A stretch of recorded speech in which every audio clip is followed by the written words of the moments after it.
My name is Nikki Pruitt, and I took this class fall of 2013. Is that when we were in it? I think so. Okay. So it was fall of 2013 and spring of 2014. So I've been out of this class for a year.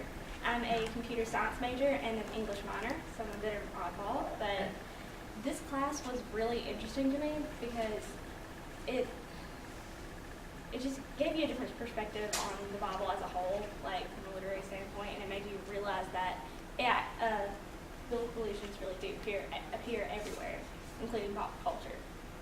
And do you want to introduce yourself?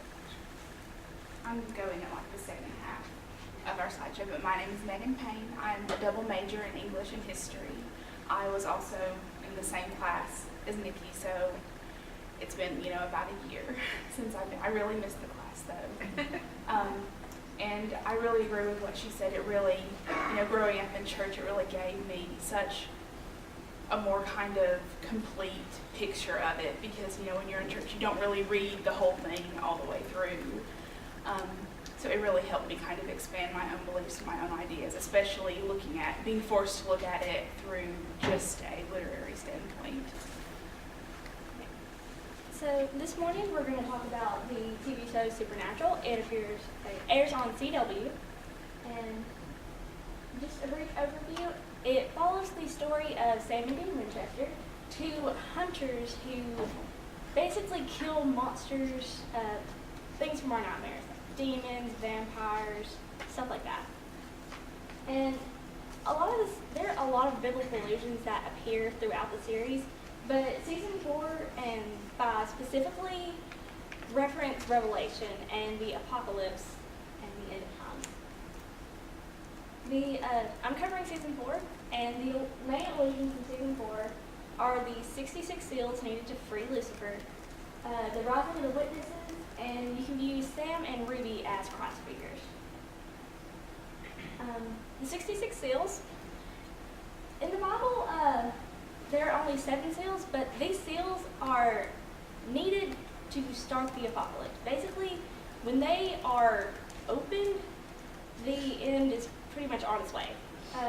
In the Bible, there are several, but most of them, the ones we mostly recognize are the 4 horsemen. They're coming, and that's basically the end. I think Megan covers that more in detail. But in Supernatural, there are 66 seals that are needed to free Lucifer from his cage. Basically, when Lucifer breaks out of his cage, it gets real.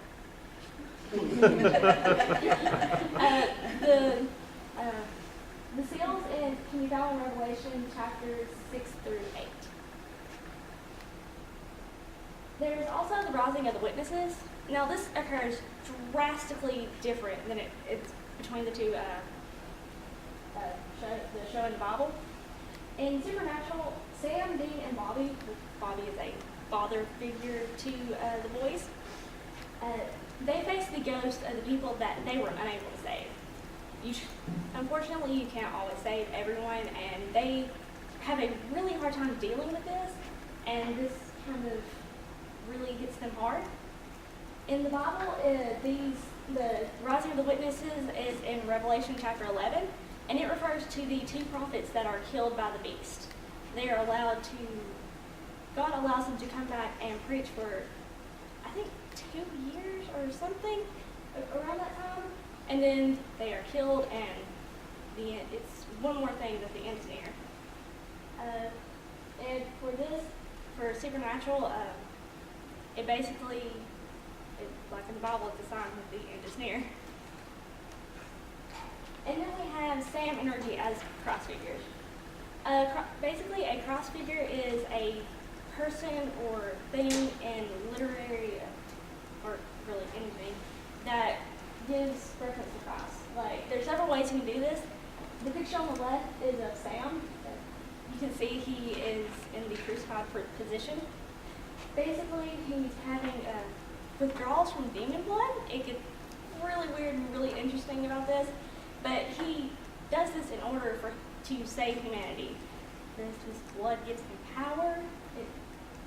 You just have to watch the show. But basically this is the only way for him to really overcome evil, even though it causes much harm to him. You can also see Ruby as a cross figure. Ruby is a demon. Usually demons are bad news, but she's different. She seemingly betrays the group by turning in the angel Anna over to her demon colleagues, I guess you would call them. And however, she lies. And when the other demons discover this, they torture her in order to find her at the angel Anna's location. But she doesn't give it up, which is really saying something. She sacrifices her life for someone who is her sworn enemy. I mean, really do think angels and demons are going to be really different. And basically, these are the illusions from season 4. Hand it over to Megan so she can take on season 5.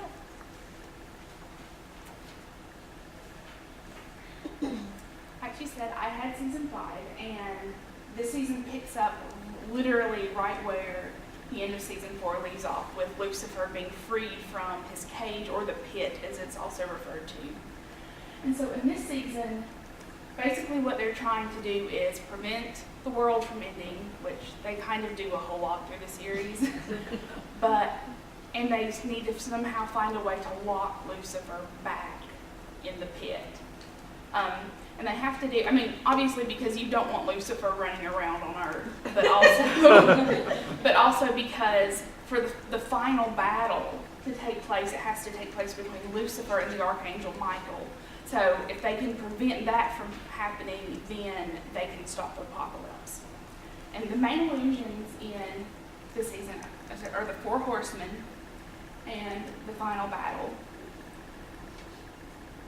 In this, the 4 horsemen basically, just as in Revelation, they herald the end times, but in this season they also play a role in the Winchesters' plan to seal Lucifer back in hell. The 4 horsemen are first mentioned in the 6th chapter of the book of Revelation, and each horseman comes forth with the breaking of one of the first 4 seals, and is stated before they herald the end of the world. And the Bible technically only specifically names one, which is death, but traditionally throughout history, the names of the other 3 have been conquest, war, and famine. Now, the writers of Supernatural make several changes to the horsemen. Firstly, they change conquest to pestilence, which basically means disease. And researching this, it's actually a very common switch because conquest sounds very similar to war, so they didn't want to get those 2 mixed up. And secondly, they also rearranged the order in which the horsemen appear. In Revelation, the order goes conquest, war, famine, and then death in last.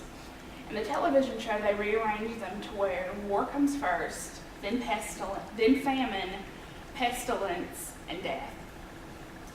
And also throughout this season, the Winchesters learned that their births, just like the final battle, were also predestined. In the supernatural universe, angels cannot appear in their regular forms. They have to have what they refer to as a vessel, a willing human who lets them. They're kind of like demons in that respect. They have to possess someone else. And they find out that Sam and Dean are actually destined vessels of Michael and Lucifer, with Dean being Michael and Sam being Lucifer. So the final battle can play out. And later on in the season, they actually meet the Archangel Gabriel, and he tells them that each horseman has a very powerful ring. And when they are united, they allow the wielder of those rings to open back up the pit. So they now have a concrete plan to lock Lucifer back in the pit. Unfortunately, the question is how to force Lucifer in. Obviously you can't just push him back in. So what Sam comes up with the idea of willingly letting Lucifer use him as a vessel, taking over control, retaking control, and then throwing himself into hell. And Dean, as the protective older brother, is naturally very against this idea. But that's kind of like the background of everything that's happening. Now, the first horseman that we meet in this season is War. In Revelation, he is described as riding a bright red horse and holding a great sword. In Supernatural, he appears as a very cocky and arrogant man wearing a business suit. So that's obviously very different. His first appearance is in an episode titled Good God, Y'all. And in this specific episode, they meet up with several of their fellow hunters, and it looks like they're fighting each other. It's like they think that everyone else is possessed by demons, and it turns out that no one's possessed. It's just an illusion by War to cause people to kill each other. So in the ensuing battle, they cut off, this is before they learn about the rings, they cut off one of his fingers, and they keep the ring even though he disappears. The second one to appear is Famine. He appears in episode 14, which is called My Bloody Valentine. In the Bible, this horseman is described as riding a black horse and holding a pair of scales. In this version, though, he is shown as a very elderly and sick man, and he's confined to an automated wheelchair. And as you can see right there, he's very sickly, and he's also constantly hungry. But because he's very elderly, he literally has this entire secret service that follow him around, and they're responsible for feeding him and protecting him. His power over humans is to force them into giving up self-control and giving in to their deepest desires, and to literally consume what they crave most. This literally leads one couple who, they're both very desperate for love, they literally eat each other. But and the fight between them appropriately takes place in a restaurant, because he causes everyone to hunger for what they want most. And just like with the last horseman, they fight and they get his ring.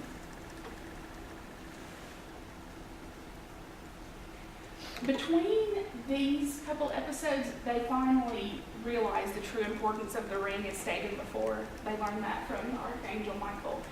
And in episode 19, 2 Minutes to Midnight, they meet the third horseman, Pestilence. His depiction is probably the one that deviates the most from the book, because in the Bible he is described as riding a white horse while holding a bow and arrow, and he's also crowned, as you can see in that picture. In the television show, he's actually shown as an older physician. From certain angles, I think he looks a little bit like Robert Bentley, but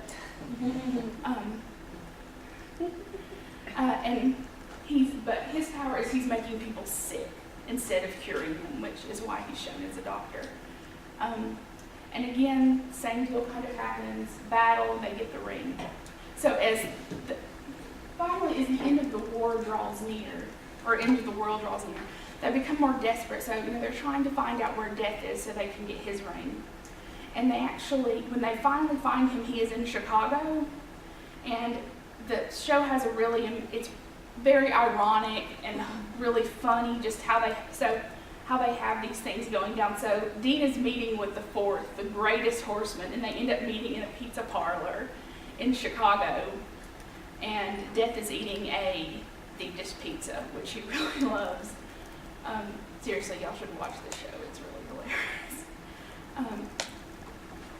And Death actually says that he is really upset about being used by Satan and the angels too, because the angels want the apocalypse to happen too. So he's very upset about being used as their pawn. So he says that he will willingly give Dean his ring, but only if Dean agrees to let Sam go through with his plan of letting Lucifer take hold of his body so he can throw him into the pit. Dean agrees, although very reluctantly. So they get the fourth and final ring. And the very next episode is called Swan Song. And Sam has allowed Lucifer to enter his body and take control. And Dean refused to be Michael's vessel, so they actually have their half-brother Adam. In this top picture on the far left over there, that is Lucifer and Sam's body. In the middle is Michael and Adam's body, and then that's Dean on the far right, who is trying to stop all this from going in. And it looks at first that Sam isn't going to be able to retake his body from Lucifer. He's too powerful, but through memories of their brotherhood and with Dean's help, he finally breaks through. And so what you see there is the pit opening up and then Michael and Lucifer both falling into hell. Of course it does, I mean, there's been 5 more seasons since then, so of course everything, you know, he comes back from hell. So technically there's a happy ending, but that just, they're basically preventing the final battle. So. Thank you.